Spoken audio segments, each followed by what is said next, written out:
Anumang pagsubok ang dumaan sa iyong buhay, kailangan magpatuloy sapagkat ito ang nararapat. Ano man ang sabihin ng tao sa iyong paligid, huwag mo silang pansinin sapagkat wala silang masabi kundi ikaw ay pulaan. Ang mahalaga, mag-focus ka sa gagawin ng Diyos sa iyong buhay.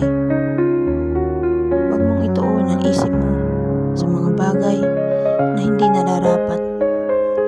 Magpatuloy kang gumawa sa kalooban ng Diyos. At huwag maging himagot sa mga pagsubok na dumadaan sa iyong buhay sapagkat ang Diyos ang iyong kasama.